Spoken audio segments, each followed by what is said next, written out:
Hello guys! Hello Aries! Welcome dito sa aking channel.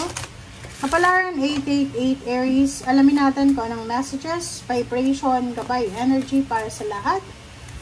This is general reading, so pwede kang makaresonate. Gamitin mo ang iyong intuition sa panunood. Okay, sorry. Aries, this is your affirmation. Find your bliss. Number 15, number 6. Sinasabi ng bara sa'yo, Aries, na sa linggong ito, kung nakaka-experience ka, halimbawa lang ha, kung nakaka-experience ka sa linggong ito ng sadness, feeling alone, feeling hopeless and helpless, kailangan mo daw sundin kung ano yung nangyayari sa ngayon. Ibig sabihin, kailangan mong hayaan ang universe na gawin kung ano yung dapat gawin para sa buhay mo. Huwag mong kontrolin kung ano yung nangyayari sa'yo ngayon. And hanapin mo yung rason para maging masaya ka. Mga tao, sitwasyon, pagkakataon na yan, hanapin mo sila para maging masaya ka. And at the same time, kung marami kang pinagdadaanan na problema, maging open ka sa mga bagay sa paligid mo. Kasi minsan, hindi lahat problema yung binibigay sa atin eh. At dahil may problema tayo, ang akala natin, lahat na lang problema. Hindi. Minsan, may mga strength and blessings sa problema na pinagdadaanan natin. So, kailangan mo maging open dyan. Okay?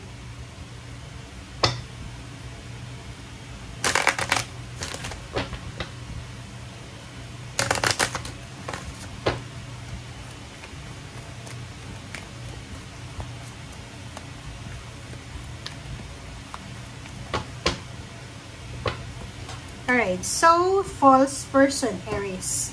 Number 8, mag-iingat ka, Aries, sa pakikipag-partner collaboration sa linggong ito. Kasi may false person dito eh. It's either may scam ka, it's either may mga tao sa paligid mo na maging bad influence, madala ka sa tukso, and kumbaga masira yung diskarte mo sa buhay.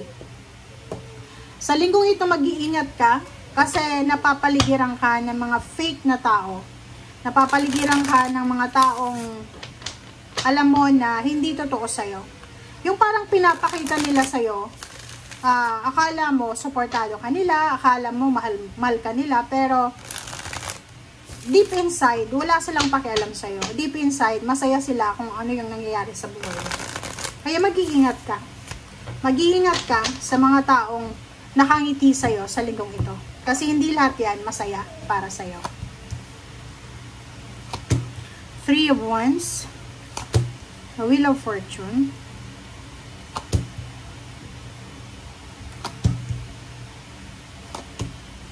Wow. Okay, this is your current situation. Current situation, Temperance sa ilalim. Strength card. And King of Pentacles. So, kung naghihintay ka ng pera, naghihintay ka ng trabaho, naghihintay ka ng promosyon, naghihintay ka ng kasal, naghihintay ka ng pera para maipatayo yung dream house mo, maayos yung pamilya mo, sinasabi ng bara sa'yo, be patient. Okay, Aries? Kinakailangan mong maging mapasensya. Kasi unang-una, yung Wheel of Fortune na to, yung pagbabago ng buhay natin, hindi siya parang magic ba? Na gaganunin mo lang yung one, chung, chung, chung, tapos na. Hindi. Yung Wheel of Fortune na siya, Wheel of Fortune na sinasabi dito, it's either relationship, yung gusto mong mabago yung relationship, yung pamilya, yung financial status, kailangan mo daw na trabahuhin ito. Okay? Pero, kailangan mong trabahuhin siya, pero hindi yung magmadali tayo. Like for example, easy money. No, hindi daw ganon. Kailangan mong trabahuin siya eh. 8 of Swords, sinasabi ng barahan na isang good news ang posibleng matatanggap mo. This good news ay posibleng magiging rason para maging masaya ka. Aapaw yung cups mo. Magse-celebrate yung family mo. So, hindi ko alam kung ano yung good news na yan, but ikaw lang ang makakaalam sa linggong ito. Pero yung nangyayari sa ngayon, maybe hindi mo pa siya nakikita, but the universe has it. Yung Wheel of Fortune is, di ba, umiikot siya eh.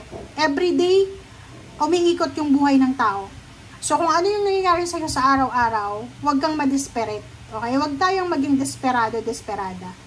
Ace of Cups, hanapin mo kung saan ka magiging masaya. Yeah, find your bliss. Find your bliss. And sa pamilya, di ba? I-appreciate mo, Aries, yung mga tao na sinusuportahan ka kahit wala kang binibigay sa kanila or sinusuportahan kanila ng yung taos puso ba. Basta ihanda mo ang sarili mo kasi may paparating na good news para sa iyo.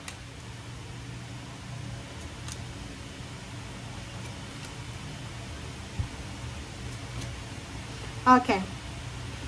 Sinasabi ng bra sa iyo, Aries, na mayroon kang dapat ipaglaban. Hindi ka alam, are you married? Ito ay para sa mga Aries na below 30 years old.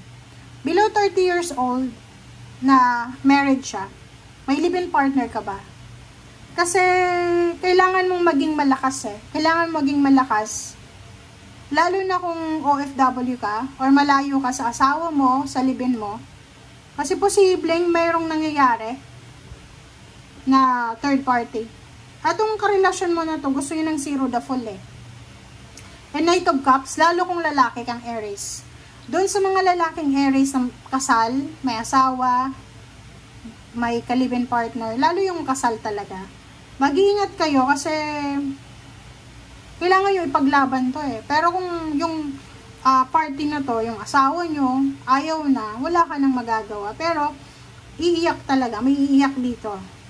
Zero the Fool, gusto niyang mabago yung takbo ng relationship niya. Nangangarap yung taong ito, lalo kung lalaki, kasi syempre babae yung tinutukoy natin.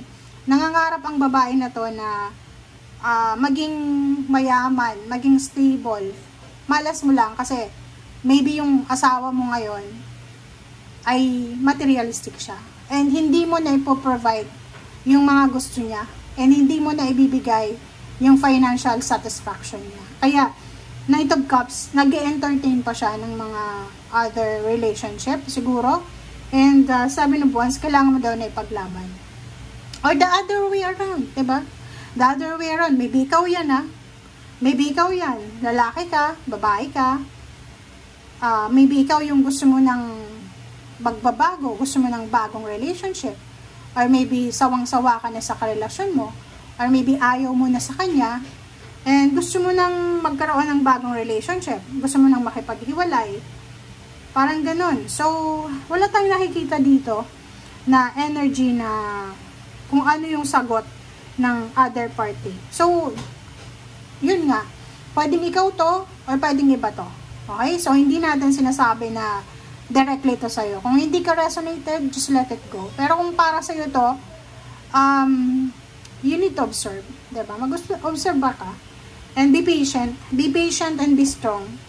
And yun nga, hanapin mo kung saan ka magiging masaya. Huwag mong ipilit yung sarili mo sa ayaw sa'yo. Kung ikaw yan. Pero kung hindi naman ikaw yan, maybe sa iba na resonated ito. Okay? Thank you guys. Bye!